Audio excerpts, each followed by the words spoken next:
So guys, welcome back to another transfer show on Lex Selectors. We are 1 week away to the end of the transfer window. We've got a couple of players confirmed with transfers and we've got a good handful of rumours to discuss as well. It's all the same procedures in the transfer show. If you guys like what we see, please give a video a like. It just tremendously help the channel. Please subscribe if you haven't done it. It does really help. We're still on 750 subscribers, so let's really try and make a push to 800 subscribers as soon as we can. And please share this channel to as many people as you can. All that really helps. But without any further ado, let's go through some confirmed deals and let's talk about some rumours heading into the final week of the transfer window.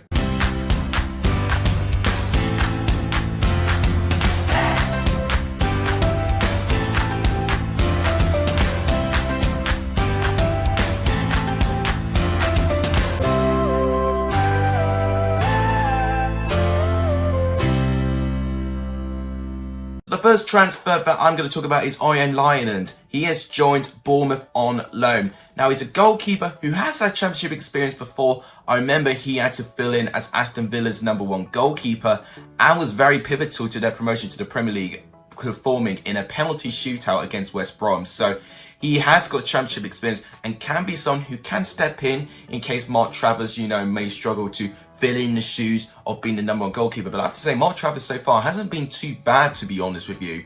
And it's good that they've got Lionand in as a little bit of backup, because I think he can definitely fill in as a good championship goalkeeper. Tom Huddleston has returned to Hull City. Now, obviously not the youngest of players anymore. And of course, we know him for a lot of his work at Tottenham Hotspur. But he did have a previous spell at Hull City a good 10 years ago. So it's interesting to see him return to Hull City in this season. And I think maybe having that experience will actually help them more than a hindrance, to be honest with you. He was featured for what I saw against Derby, and he did make a couple of really important runs, but unfortunately wasn't quite enough to take Hull over the line and get them a point in the end.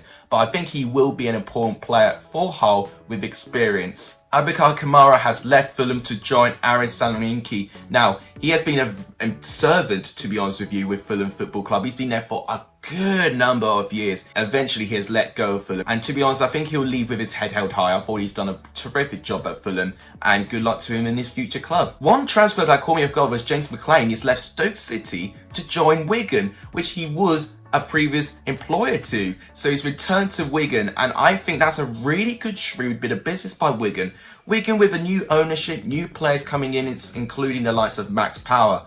I think they're really going to try and attack League One this season. And they've had a pretty good start as well to the season as well. So the signs are great for Wigan. It'll be nice to see them back in the Championship, where I do think they do belong. We knew this transfer was coming. Arnaud Tajuma has left Bournemouth. He's now joined Villarreal on a price we believe to be around £21.15 million.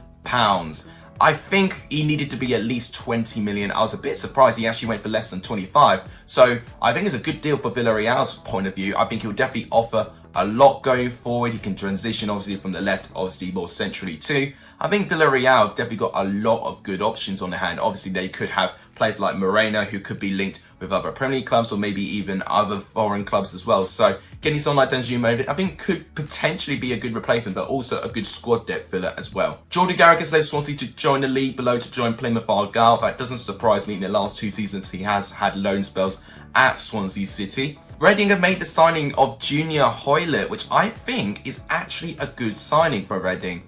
But once again, a bit similar with Huddleston, not the youngest of players. A lot of experience, of course, played with West Brom, played with Cardiff as well.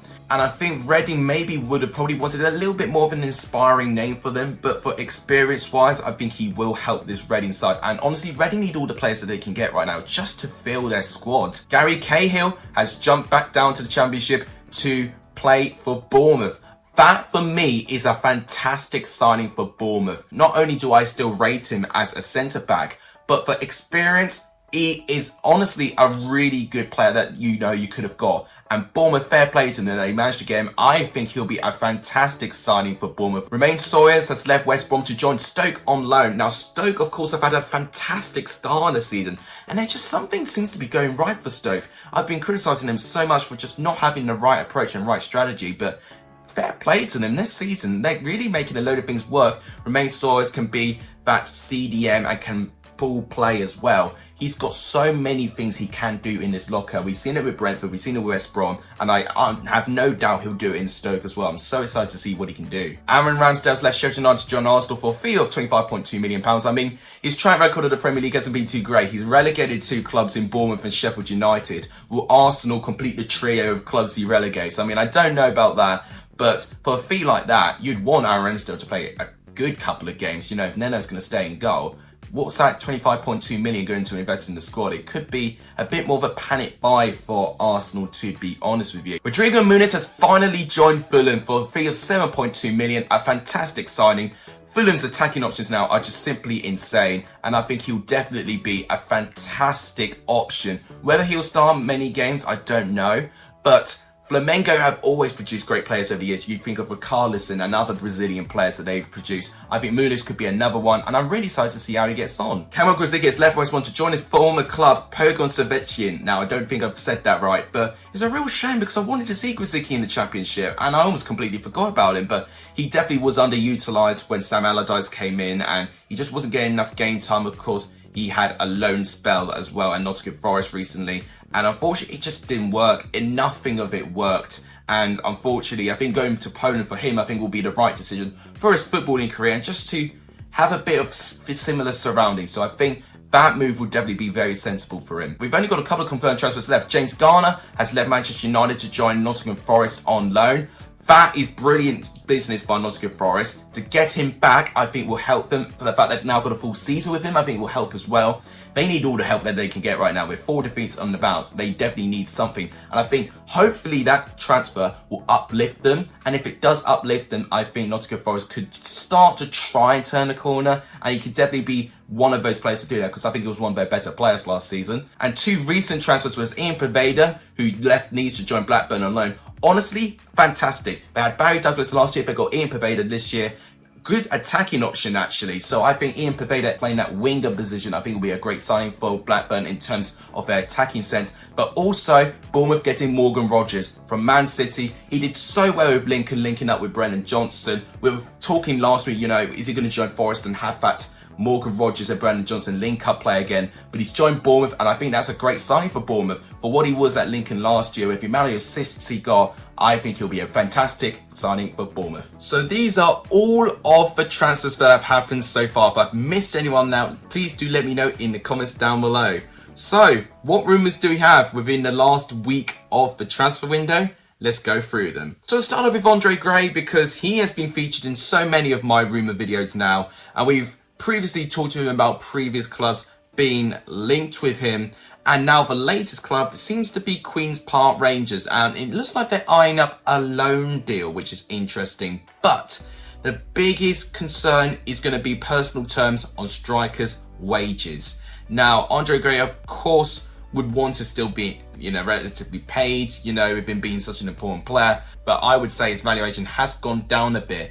Even when he was featured in the Championship last season, I wasn't, you know, completely blown away by his performances. So even if the Queen's Park Rangers do get him in, you know, they still got Austin, and of course they still got the likes of Lyndon Dykes there as well. So I don't think it's a necessary transfer for QPR, but if they do get him in, it'll be fantastic for squad depth. One of the biggest developing rumours I've seen recently is on Keiffer Moore. He has been linked with Wolves, which I think is interesting. I think, if I'm right in saying, they did let go a couple of their strikers, and they have had a load of injuries in that area, of course. And I think Bruno Lage would want competition for Raul Jimenez up front. And Keiffer Moore will be an interesting option. I could see him being someone who wouldn't mind the physicality of the Premier League. But one thing I do worry about him would be his clinical nature. Of course, he can score goals as well, but the defence is going to be tougher. If he can roughhouse them, and he can definitely get a couple of good shots around, because he will need a little bit of flair of it, and not to necessarily just rely on headers, because I think he's very good aerially. But I think a lot of Premier League clubs work aerially too. So that is going to be, for me, a deciding factor. If he can just work on his shooting rather than just his heading, and I think he'd be an alright transfer, to be honest with you. I think he's valued for roughly 7 million, which I think is actually a pretty good price, to be honest, based on the performance he's given. I would have expected at least 10 million. So I'm interested to see how that rumour goes down, because I think he would be a good player in the Premier League. The third rumour is on Christian Walton. Now, he is someone full of championship experience, having 83 appearances from 3 different clubs. Brighton when they got promoted out of the Championship, Wigan when they returned to the Championship and they had a brilliant debut season, and Blackburn Rovers in the 1920 season, where Blackburn finished their highest league position since getting promoted from League One. And he's someone who I definitely would like to see back in the Championship. I've always been a big fan of him, and I was a little bit surprised that Bournemouth didn't go for someone like him. But I've been hearing that Norwich and Nottingham Forest are linked with him. Now, it's interesting for me to hear that Forest are interested for the fact they've already got even Horvath. So I don't know why they're linked with another goalkeeper. For Norwich City, I am a little bit intrigued as well. Are they going to use him as the third choice replacement for Orien Lyland? I mean, for what I thought they got rid of Lyland, you know, for the fact they got Angus Gunn in. So that's a bit bizarre. You know, hearing those 2 clubs, I wouldn't expect either of them to be linked with him. Someone like Derby or Reading, I think, could really make do with him, just for squad depth and just for experience as well. The problem is that they've got rather pretty decent goalkeepers in their position already. But if any Championship club gets him, you've got to make him your #1 goalkeeper based on your experiences. For me, he's had one of the best save percentages in the 1920 season, and I think he will prove to be a fantastic player if he does join a Championship club. One of the latest developing rumours is on Connor Wickham. Now, he was seen being trained with Preston's squad, and we have seen previous transfers where we've seen players being training with other clubs, and deals have of course gone through, with Ravel Molson of Derby being one of those. So I am thinking Connor Wickham to Preston will be confirmed, whether it's today, maybe it's the next couple of days. I think that deal is going to be confirmed. He's 28 years old now, and he can be unplayable. He can be an unbelievable striker. He just has been someone where injuries has really prevented his potential. I remember back at Palace where he had flashes of good quality, but nothing all consistent. But I do think for Preston's sake, they need someone who can definitely take the league by the scruff of the neck. And I think Connor Wickham could do that, just as long as he doesn't have an injury and improves his fitness. Because if he does both those things, he could definitely improve Preston's attacking options. Because right now, Reece Jacobson is not going to score enough goals for me. Sean Maguire's still low on confidence up front as well. Having someone like Wickham, I think, might help Preston. Another rumour which I think will be confirmed is on Adeline Guardiola. I think that's how you say that name. Now, he has been linked to Sheffield United because he has played under former manager Slavomir Jokanovic. Now, he was in the Watford squad in the Championship season when he got promoted out of the Championship with Jokanovic. Despite having all that experience in English football, he has moved recently to Qatar to play his football there. And he's 35 years old. The reason why I think the transfer will be confirmed is that he was watching the game against Huddersfield Town, which of course Sheffield United lost to in the end. So I think the move is edging ever closer now, and I think they will confirm things. I know he's a midfielder, and midfield has been a position that Sheffield United have been struggling so far this season, but is he really going to fix it? I don't think he will personally. So he's someone which interests me, but I don't think he's going to automatically improve Sheffield United. So I don't know how I feel about that rumour. The next 2 rumours are on the left-back situation. Now, Middlesbrough definitely want a new left-back, and the left-back they've been linked with is Jake Bidwell of Swansea, which I think is interesting and I think a good transfer because, of course, Middlesbrough are going with that back 5 system at the moment, and we know Bidwell more specifically playing for that wing-back position. What's even better, for the fact that Steve Cooper had changed his tactics from back 5 to back 4 last year as well. We know Bidwell can play in fullback or wing-back, so he's versatile as well, which I think is even more important as well. But this links to another transfer rumour here. So, if Swansea lose Jake Bidwell, they need another fullback or a left wing back.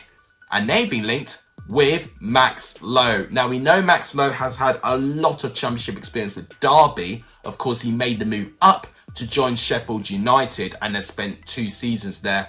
He has started to lose a little bit out of favour in terms of the Sheffield United starting 11 for what I've noticed. So I do think a move for Max Lowe would be right.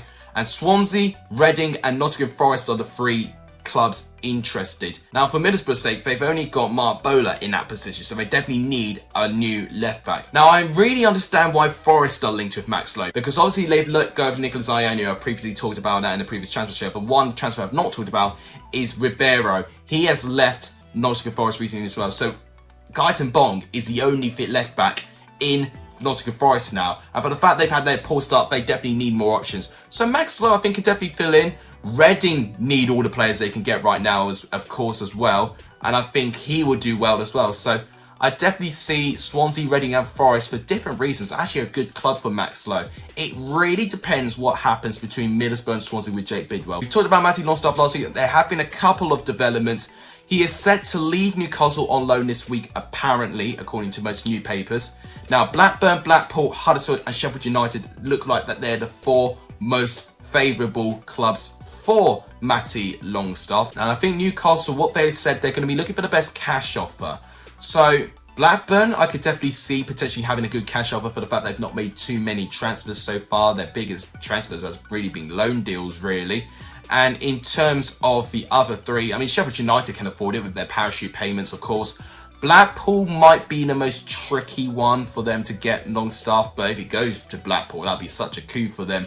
And Huddersfield, maybe, I don't know. But for me, I think Sheffield United and Blackburn are probably going to be the two most likely clubs that Longstaff will go to. Penultimate rumour is on Andy Carroll. Now, West Brom have been linked with him, and I do kind of understand. I know for the fact they have lost some strike options. Howell Robson-Kanu's left. Of course, Charlie Austin has left because he's joined Queen's Park Rangers. They've still got a good option in Carlin Grant, but when you look at the backup options, they don't have many. Like Kenneth Sahor, is he really going to hit the ground running? I really don't think so. So getting someone like Andy Carroll in would definitely improve West Brom's chances of being able to survive a season and be able to get enough goals from their striker. So I think that's a pretty good rumour and will be a good signing if West Brom can perform it. I know he's not the youngest of players anymore, but for experience sake, I think he'll be a good signing for West Brom. And the final rumour is back to Brennan Johnson with Nottingham Forest.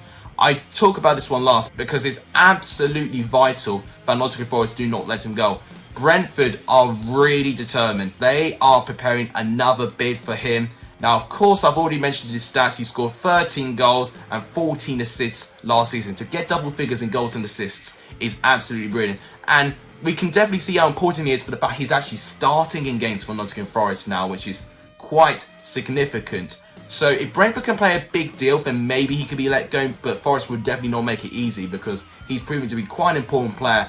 Absolutely adamant for Forest that they do not let him go. So those are all the rumours that I have found. If I've missed any rumours out, make sure you do let me know in the comments and I'll give you my thoughts on them as well. But that'll wrap it up for the Transfer Show 14th episode. If you guys like what you see, please give a video a like. It does tremendously help the channel. Please hit that subscribe button if you're new around here, or if you haven't done it, it does really help. We're trying to push this 800 subscribers now, which is absolutely unbelievable. And please share this channel to as many people as you can. All of that really helps. But now I'll wrap it up. Thank you guys so much for watching. You guys are legendary for the end of this video. And as always, I'll see you guys very, very soon. Take care.